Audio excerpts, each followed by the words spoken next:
mundo cada vez mais conectado, onde as manchetes se sucedem em ritmo vertiginoso, há vozes que sussurram sobre ecos do passado, sobre palavras antigas que, inesperadamente, ganham vida no presente. São as profecias bíblicas, textos milenares que para muitos guardam chaves para desvendar os mistérios do amanhã. A sua relevância hoje para alguns transcende a fé, tornando-se um prisma através do qual se tenta compreender a complexa tapeçaria geopolítica e os eventos que moldam o nosso destino coletivo. Entre esses textos, um em particular tem despertado uma atenção crescente. As visões de Ezequiel 38. No coração dessa busca por compreensão, vive um homem, um estudioso devotado, cuja vida se entrelaçou indissociavelmente com as páginas empoeiradas da história e da teologia. Ele é um pesquisador dedicado, um teólogo que encontrou em Ezequiel 38 não apenas um capítulo bíblico, mas um enigma urgente, uma obsessão que consumia suas horas de vigília e povoava seus sonhos. Sua sala de estudo, um santuário de livros e manuscritos, espelhava a profundidade de sua busca, com pilhas de tomos antigos e modernos, artigos acadêmicos e mapas desgastados. O ar era denso com o cheiro de papel velho e café forte. O silêncio apenas quebrado pelo suave arrastar de páginas e o clique ocasional de seu teclado. A motivação do estudioso era clara e premente: desvendar a verdade por trás da profecia de Ezequiel 38. Ele acreditava, com uma convicção que beirava a fé cega, que ali residia uma mensagem crucial para o mundo contemporâneo. Um alerta que, se ignorado, traria consequências inimagináveis. A cada nova descoberta, a cada peça do quebra-cabeça que se encaixava, a urgência em seu coração aumentava. Ele sentia o peso da responsabilidade, a necessidade imperiosa de decifrar o código e alertar a humanidade antes que fosse tarde demais. No entanto, o caminho era tortuoso. O conflito inicial era inerente à própria natureza de sua pesquisa. O ceticismo que permeia a interpretação de textos antigos. As palavras de Ezequiel, escritas há milênios, pareciam envoltas em véus de tempo e cultura, suas referências geográficas e étnicas obscurecidas pela névoa da história. Tentativas anteriores de vincular a profecia a eventos específicos haviam, muitas vezes, resultado em especulações infundadas, desacreditando a própria ideia de profecia para muitos. Ele lutava contra essa corrente de desconfiança, tanto a externa, vinda de colegas acadêmicos, quanto a interna, que por vezes assombrava suas próprias certezas. Era uma batalha constante para separar o fato da ficção, a interpretação sólida da mera conjectura. Noites a fio eram passadas debruçado sobre concordâncias hebraicas, dicionários aramaicos e comentários rabínicos, procurando por uma pista, um fio que pudesse desatar o nó da complexidade. A frustração era uma companheira constante, mas a paixão pela verdade o impulsionava. Então, em uma madrugada fria, enquanto examinava uma tradução pouco conhecida de um manuscrito antigo, um detalhe obscuro saltou aos seus olhos. Uma variação sutil, quase imperceptível na grafia de um nome, um pequeno desvio que a maioria dos tradutores modernos havia ignorado ou considerado insignificante. Era um gatilho dramático, um momento de epifania que fez seu coração disparar. Aquela pequena alteração, aquela peculiaridade linguística, abria uma nova porta, uma fresta de luz em um corredor escuro. A palavra em questão era Magog, um dos nomes centrais na profecia, frequentemente associado a povos ou regiões distantes. Mas aquele detalhe, aquele sutil desvio na tradução hebraica, sugeria algo mais específico, algo mais contemporâneo. O que esse detalhe obscuro revelava sobre a verdadeira identidade de Magog? A pergunta ecoou em sua mente, um chamado irresistível para aprofundar a investigação. Antes de continuarmos, inscreva-se no canal e diga-nos nos comentários de onde você está assistindo. A descoberta daquela variação sutil, quase um sussurro na vastidão dos textos antigos, impulsionou o estudioso a uma nova fase de sua pesquisa. O detalhe obscurecido na tradução hebraica de Magog tornou-se o epicentro de sua investigação, um farol a guiá-lo por mares de etimologia e história.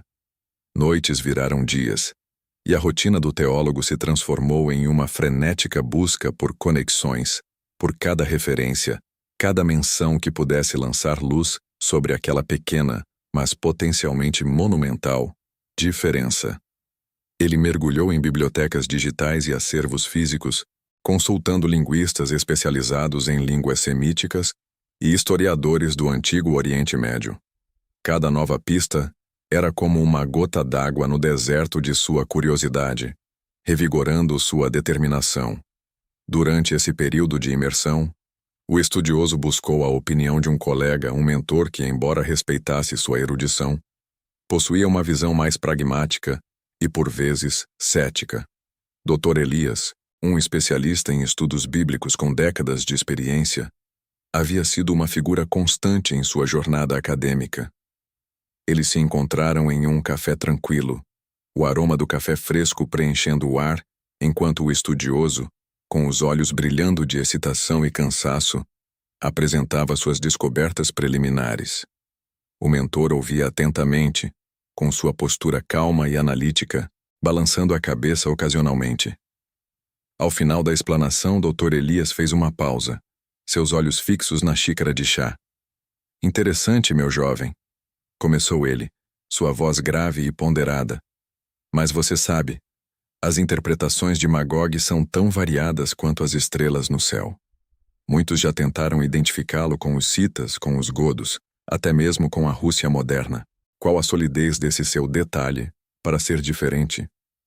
O mentor, com sua habitual cautela, questionava a interpretação inicial do protagonista.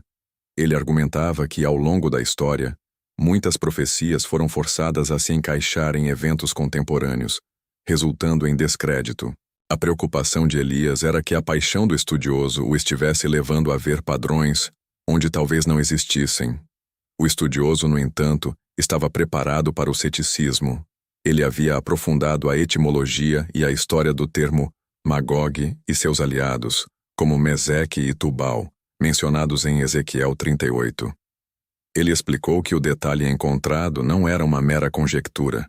Tratava-se de uma nuance linguística no hebraico antigo que, quando comparada a registros históricos e geográficos persas e assírios, revelava uma conexão surpreendente.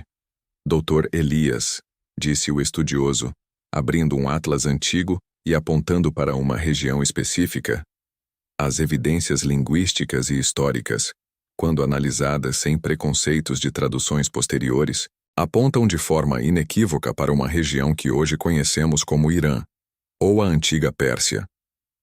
Magog não era apenas um povo distante, mas uma referência geopolítica que, ao longo dos séculos, se consolidou naquela área."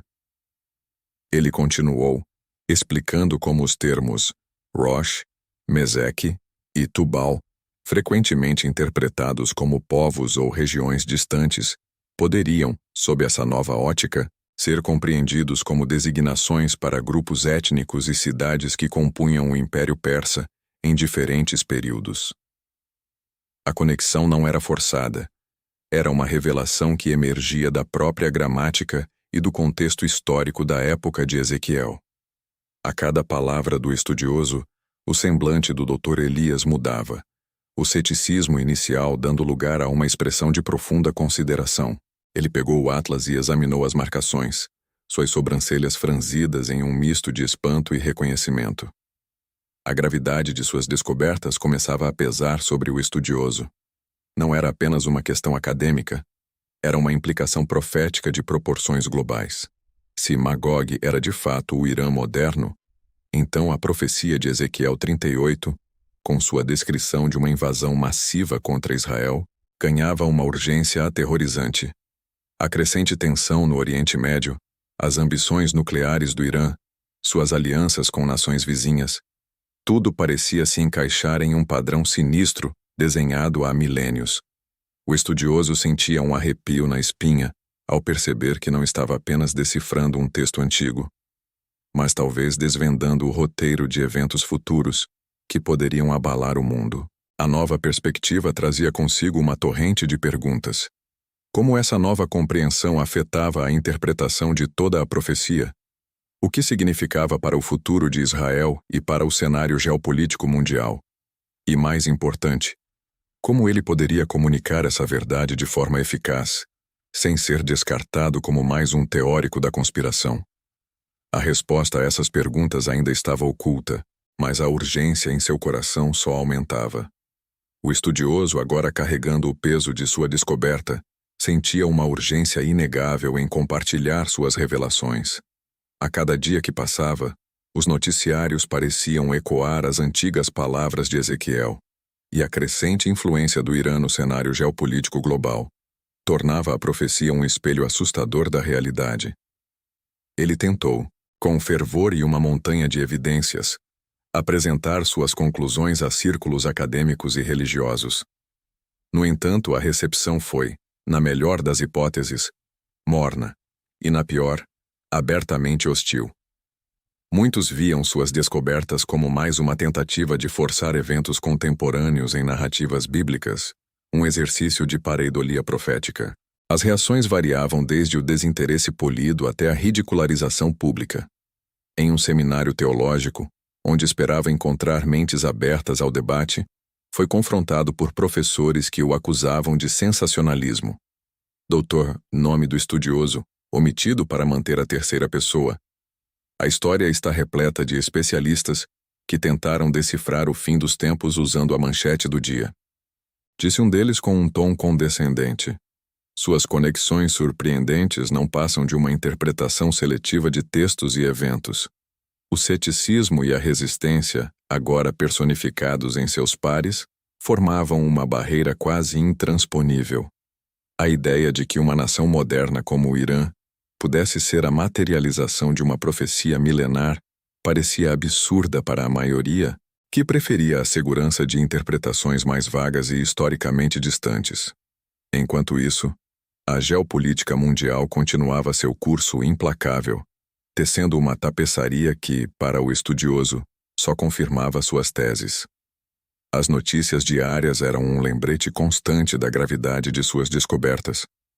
Ataques de drones no Golfo Pérsico, o programa nuclear iraniano avançando a passos largos, a retórica inflamada de líderes religiosos e políticos em Teherã, a formação de alianças militares e econômicas com nações distantes, tudo isso parecia um eco perturbador das descrições de Ezequiel 38 sobre uma coalizão do norte que se levantaria contra Israel.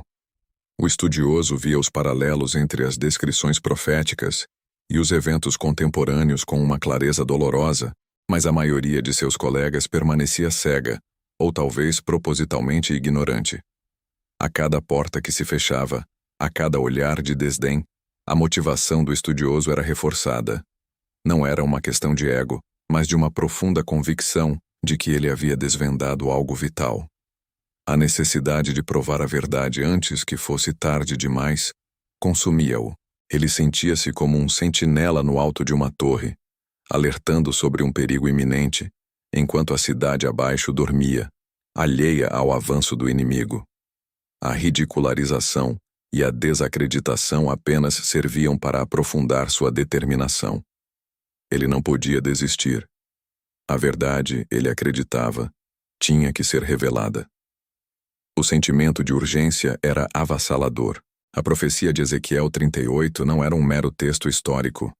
Parecia estar se desdobrando diante de seus olhos, com o Irã, ou a Pérsia, como o ator principal nesse drama milenar. Cada notícia sobre o Oriente Médio, cada reportagem sobre as tensões regionais, era um lembrete pulsante de que o relógio profético talvez estivesse marcando a hora. E virás do teu lugar, dos lados do norte, tu e muitos povos contigo, montados todos a cavalo, grande multidão e poderoso exército.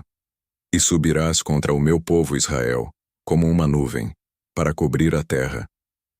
A passagem bíblica ressoava em sua mente, e ele via as movimentações iranianas como uma sombra crescente sobre a região. O estudioso então percebeu que a batalha não era apenas acadêmica, mas espiritual e existencial. As implicações de sua descoberta eram vastas, afetando não apenas a interpretação de um antigo texto, mas o entendimento do futuro de nações e povos. A questão não era mais se Magog era o Irã, mas o que essa conexão significava para o mundo. Quais seriam as implicações dessa ligação entre o Irã moderno e a profecia de Ezequiel 38? A resposta a essa pergunta se tornaria o foco de sua próxima fase de pesquisa, um mergulho ainda mais profundo nas complexidades da profecia e da geopolítica. O estudioso, imerso em sua pesquisa, observava os eventos recentes se desenrolarem com uma clareza perturbadora. A escalada das tensões no Oriente Médio, as manobras militares conjuntas entre o Irã e nações como a Rússia e a China, e a crescente hostilidade contra Israel por parte de grupos apoiados por Teherã, não eram mais meras coincidências. Para ele, eram sinais inegáveis, peças de um quebra-cabeça profético que se encaixavam com precisão assustadora. Cada manchete, cada relatório de inteligência, cada discurso de líderes mundiais parecia confirmar a tese que ele havia defendido com tanta paixão e enfrentado tanto ceticismo. Ele vasculhava bancos de dados arqueológicos, buscando por referências antigas que pudessem solidificar ainda mais a ligação entre a Pérsia de Ezequiel e o Irã moderno. Encontrou registros de antigos mapas persas que indicavam a presença de tribos e regiões com nomes que guardavam semelhanças fonéticas impressionantes com os termos Rosh, Meseque e Tubal, antes considerados obscuros. Essas evidências, combinadas com análises linguísticas aprofundadas, revelavam uma continuidade cultural e geográfica que atravessava milênios, unindo o passado profético ao presente geopolítico. Aprofundando-se nas motivações do Irã e seus aliados no cenário global, o estudioso notava um padrão consistente de busca por hegemonia regional e o desejo de aniquilar o Estado de Israel. A retórica anti-sionista, a busca por armamento nuclear, o apoio a milícias terroristas na região, tudo isso se alinhava perfeitamente com a descrição de Ezequiel sobre uma nação que viria para tomar o despojo e para arrebatar a presa. Não era uma interpretação forçada, mas uma observação meticulosa dos fatos. A ideologia teocrática iraniana, com sua visão messiânica, parecia fornecer a motivação interna para cumprir o papel que a profecia de Ezequiel lhe atribuía. O peso da responsabilidade sobre os ombros do estudioso era imenso. Ele sentia-se como um guardião de uma verdade perigosa, uma verdade que muitos prefeririam ignorar. As noites eram preenchidas com insônia, a mente constantemente processando dados, conectando pontos, revisando argumentos. Ele imaginava o impacto de suas descobertas no mundo, a incredulidade inicial que se transformaria em medo, a busca desesperada por respostas. Sua pesquisa não era mais uma mera busca acadêmica, era um chamado, uma missão. A sensação de traição era constante, não por parte de indivíduos específicos, mas pela própria inércia do sistema. A verdade, ele percebia, estava sendo ignorada ou suprimida por conveniência política, por medo de desestabilizar o status quo, ou por uma cegueira deliberada. Artigos que ele submetia a periódicos renomados eram recusados sob a justificativa de serem excessivamente especulativos ou politicamente sensíveis. Conferências o evitavam, e colegas que antes o respeitavam agora o viam com uma mistura de pena e desdém. Era a personificação do antagonista, o ceticismo e a resistência, em sua forma mais sutil e corrosiva. Então, veio o clímax parcial, um evento que abalou o mundo e validou, de forma assustadora, as preocupações do estudioso. Uma notícia de última hora irrompeu nos noticiários globais. Um ataque massivo de drones e mísseis, coordenado por milícias apoiadas pelo Irã, atingiu alvos estratégicos em Israel. Embora não fosse uma invasão terrestre, a escala e a sofisticação do ataque eram sem precedentes, demonstrando a capacidade militar e a coordenação regional que o Irã havia construído. As imagens dos céus noturnos de Israel, iluminados por interceptações de mísseis, eram um espetáculo aterrorizante que reverberou em cada canto do planeta. O mundo reagiu com choque e condenação, mas, para o estudioso, foi a confirmação de que a profecia estava, de fato, se desdobrando. Não era mais uma questão de se, mas de quando e como as próximas fases se manifestariam. Ele assistiu aos noticiários com um nó na garganta, uma mistura de validação e desespero. A verdade que ele havia descoberto estava agora estampada nas telas de televisão, em tempo real, para o mundo inteiro ver. A pergunta que ecoava em sua mente e que agora começaria a ecoar na mente de muitos outros era inevitável. O que acontece quando a profecia parece estar se tornando realidade? Como o mundo reagiria a essa revelação? E mais importante, como essa escalada se conectaria com a figura de Gog, a figura central da coalizão profetizada por Ezequiel 38? A resposta a essas perguntas o impulsionava para o próximo estágio de sua jornada, com uma urgência ainda maior do que antes. A escalada dos eventos forçou o estudioso a transitar de uma postura de observador para a de um arauto. Com a profecia de Ezequiel 38 vívida em sua mente, ele se dedicou a detalhar cada aspecto da figura de Gog e sua coalizão. A passagem que descrevia Gog como o príncipe e chefe de Meseque e Tubal ganhava agora uma nova e alarmante clareza. Sua pesquisa anterior sobre as variações linguísticas e as antigas rotas comerciais do norte revelaram que Meseque e Tubal não eram apenas referências geográficas distantes, mas poderiam ser interpretadas como regiões que hoje compõem partes da Turquia e outras áreas do Cáucaso, nações que mantinham laços estratégicos complexos com o Irã. O detalhe que ele havia encontrado, aquela sutil, mas poderosa, nuance na tradução hebraica que apontava para o título de Príncipe de Rosh, ou chefe, não deixava margem para dúvidas. Rosh, a cabeça, o ápice da federação, não era uma nação à parte, mas uma referência ao líder que comandaria Meseque e Tubal, e, por extensão, toda a aliança. Essa interpretação, outrora marginalizada, agora se encaixava perfeitamente com a descrição do Irã como uma potência regional que buscava liderar uma coalizão de países com interesses anti-ocidentais e anti-israelenses. O Irã, com sua influência crescente sobre milícias no Líbano, Síria e Iêmen, e sua parceria com a Turquia em certas agendas regionais, parecia ser o Gog moderno, o cérebro por trás da iminente invasão.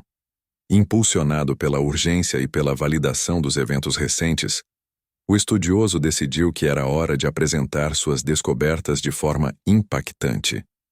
Ele trabalhou incansavelmente para compilar um relatório abrangente, combinando a exegese bíblica meticulosa com a análise geopolítica contemporânea, incluindo mapas, gráficos e linhas do tempo que ilustravam a convergência entre a profecia e a realidade.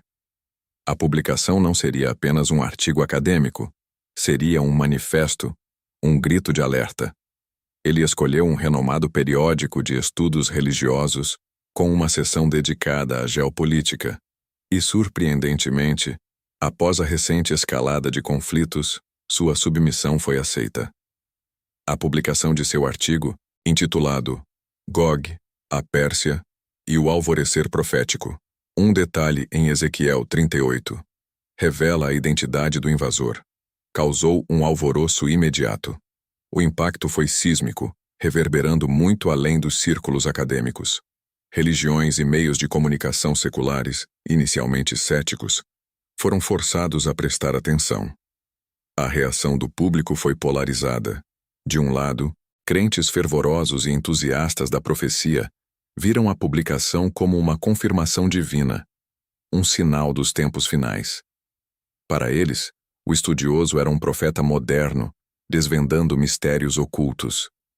Os canais de notícias religiosos o convidaram para entrevistas, e suas palavras foram amplificadas, alcançando milhões. Do outro lado, o ceticismo e a resistência se manifestaram com força renovada. Críticos acadêmicos acusaram-no de sensacionalismo, de forçar interpretações e de misturar teologia com política de forma irresponsável. Governos e analistas políticos, temendo a desestabilização e a escalada de tensões, tentaram minimizar suas conclusões, rotulando-as como perigosamente inflamáveis ou fundamentalistas. O estudioso se viu no epicentro de uma tempestade de opiniões, a batalha pela verdade e pela atenção do mundo se intensificando a cada dia. Debates acalorados surgiram nas redes sociais, nas mesas de jantar e nos corredores do poder. Apesar da controvérsia, o estudioso sentia uma profunda sensação de redenção. Ele estava cumprindo seu propósito, a missão para a qual sentia ter sido chamado. A rejeição e o descrédito que havia enfrentado anteriormente estavam sendo, em parte, ofuscados pela validação que a realidade geopolítica agora fornecia.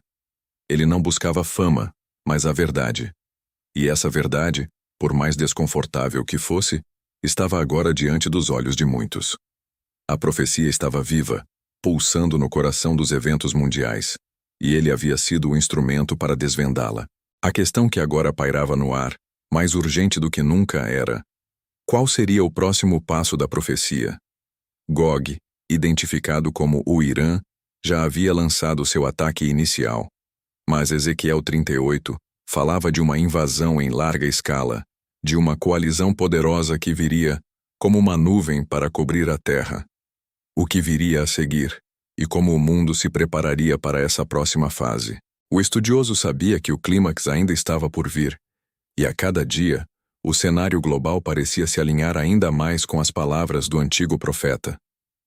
O cenário global, já em ebulição, parecia agora se reconfigurar em torno do eixo da profecia de Ezequiel 38. As implicações das descobertas do estudioso, uma vez consideradas marginais, ganhavam um peso assustador. Outras nações, observando a escalada militar e a retórica inflamada, começavam a reagir, cada uma à sua maneira, ao que parecia ser a iminente materialização de um conflito bíblico. Aprofundar-se nas alianças mencionadas em Ezequiel 38 e seus equivalentes modernos tornou-se a nova obsessão do estudioso. Magog, Meseque, Tubal, Gomer, Bet-Togarma, Pérsia, Cuxi e Put, esses nomes antigos, antes distantes e enigmáticos, agora ressoavam com uma clareza perturbadora. A Pérsia, sem dúvida, era o Irã. Cuxi e Put, historicamente associadas ao Sudão e à Líbia, respectivamente, eram nações com regimes instáveis e forte presença de grupos extremistas, muitos deles alinhados ideologicamente com a teocracia iraniana. Gomer e Bet-Togarma, ligadas a regiões da Turquia moderna, revelavam a complexa teia de relações regionais. A Turquia, membro da OTAN, mas com uma política externa cada vez mais independente e conflituosa, mantinha laços econômicos e militares com o Irã e a Rússia, criando uma coalizão de interesses que transcendia as divisões tradicionais. O estudioso percebia que a profecia não descrevia meros vizinhos geográficos, mas uma aliança de conveniência, unida por um objetivo comum: a destruição de Israel e a reconfiguração do poder no Oriente Médio. A tensão no ar era palpável. Diplomatas corriam de um lado para o outro. Reuniões de emergência eram convocadas na ONU, e os mercados financeiros reagiam com volatilidade. O mundo se preparava para um possível conflito de proporções épicas, uma guerra que para muitos parecia inevitável. O estudioso observava tudo com uma mistura de pavor e confirmação. Cada manchete, cada declaração de líderes, cada movimento de tropas parecia ecoar as palavras de Ezequiel. A profecia não era mais uma metáfora distante. Era um roteiro em tempo real. Em seu íntimo, o estudioso sentia o peso esmagador de sua jornada. A revelação da verdade havia lhe custado a paz, o isolamento acadêmico e o escrutínio implacável. Noites sem dormir eram preenchidas com a leitura de relatórios de inteligência, análises de especialistas e, claro, as escrituras. Ele havia trocado a serenidade da pesquisa pela angústia da vigilância. A esperança, por vezes, parecia um luxo inalcançável, substituída pela busca incessante por respostas e pela exaustiva tentativa de alertar um mundo que parecia relutante em ouvir. Contudo, em meio a essa tormenta, uma estranha resiliência surgia. Ele havia aceitado seu papel, e a convicção de que estava fazendo o que era certo o impulsionava adiante. Enquanto o estudioso ponderava sobre o futuro, um evento que parecia rasgar o véu da normalidade irrompeu nos noticiários. Não era uma declaração de guerra, nem um ataque militar direto, mas algo mais sutil e insidioso. Uma série de ataques cibernéticos coordenados desativou infraestruturas críticas em várias nações ocidentais, causando caos e pânico generalizado.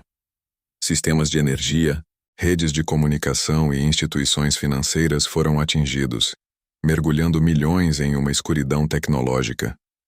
Embora nenhuma nação tenha assumido abertamente a responsabilidade, os rastros digitais apontavam para atores estatais e grupos hacktivistas ligados à coalizão profetizada. Este não era o clímax militar predito, mas um clímax iminente de outra natureza. Era uma demonstração de força, um prelúdio que colocava o mundo à beira do precipício, não apenas de uma guerra convencional, mas de um novo tipo de conflito, onde as linhas entre o campo de batalha e a vida civil se desfaziam. A profecia de Ezequiel falava de uma invasão, mas também de uma nuvem que cobriria a terra, um evento abrangente que traria destruição e desordem. O estudioso compreendeu que a nuvem poderia ser multifacetada, não apenas militar, mas também tecnológica, econômica e social. A pergunta final, que ecoava em sua mente e que agora começaria a se formar na consciência coletiva, era: como essa profecia de Gog e Magog, com sua aliança multifacetada e suas táticas modernas, se encaixava no panorama maior dos eventos finais descritos em outras escrituras? Seria este o prelúdio para algo ainda maior, ou a concretização de um ciclo profético que se desdobrava diante de seus olhos?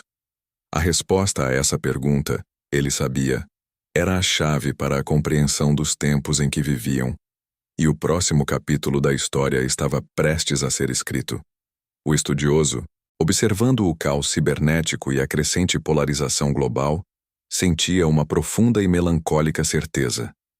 A profecia de Ezequiel 38 não era mais um enigma a ser decifrado, mas uma realidade a ser encarada. O Irã, com sua ambição nuclear, suas alianças estratégicas e sua retórica apocalíptica, estava inegavelmente no centro da profecia como Gog, o líder de Magog. O detalhe na tradução hebraica, outrora um sussurro obscuro, agora gritava a verdade para quem quisesse ouvir. A identificação do Irã como a Pérsia de Ezequiel e a correlação de seus aliados modernos com as nações antigas mencionadas formava um quadro assustadoramente coerente. A resolução do conflito interno do estudioso finalmente chegou. Não era uma paz fácil, mas uma convicção inabalável de ter cumprido sua missão. Ele havia buscado a verdade, desvendado os véus do tempo e alertado o mundo. A exaustão e o isolamento não eram mais fardos, mas testemunhos de sua dedicação. A certeza de que havia feito tudo o que podia, de que havia gritado a plenos pulmões o que muitos preferiam ignorar, trouxe-lhe uma serenidade inesperada. O mundo poderia aceitar ou rejeitar suas descobertas, mas ele havia cumprido seu propósito. A profecia de Ezequiel 38, com sua gravidade e suas implicações apocalípticas, era um chamado à reflexão. Não se tratava apenas de um evento geopolítico, mas de um lembrete profundo sobre a soberania divina e a fragilidade humana. Para a fé, era uma validação das Escrituras, um testemunho de que a palavra de Deus se manifesta no tempo e no espaço. Para a humanidade, era um convite à vigilância, à compreensão dos tempos e à busca por paz e justiça. A mensagem final do estudioso, ecoando em seus escritos e palestras, era a importância de não fechar os olhos para os sinais, de discernir os padrões e de se preparar espiritualmente para o que estava por vir. O amor pela verdade havia sido a força motriz de sua jornada, e a superação dos obstáculos, o ceticismo, a ridicularização, o isolamento intelectual, havia forjado sua resiliência. Ele sabia que a profecia era séria, que o caminho à frente para o mundo era incerto e perigoso. No entanto, havia uma mensagem de esperança intrínseca à própria natureza da profecia bíblica. Mesmo nos momentos mais sombrios, a narrativa das Escrituras sempre apontava para um propósito maior, para uma redenção final e para a promessa de um futuro restaurado. A escuridão das profecias servia para iluminar a necessidade de fé e a urgência da preparação. O estudioso agora via o cenário global não com desespero, mas com um senso aguçado de discernimento. As nações se moviam no tabuleiro da história, mas sob o olhar atento de uma providência que, embora misteriosa, era inexorável. Ele havia visto o Irã assumir seu lugar profético, havia testemunhado a formação da coalizão de Gog e havia sentido o mundo balançar à beira do precipício. Contudo, em meio a toda a turbulência, ele encontrava consolo na compreensão de que mesmo os eventos mais catastróficos serviam a um propósito divino.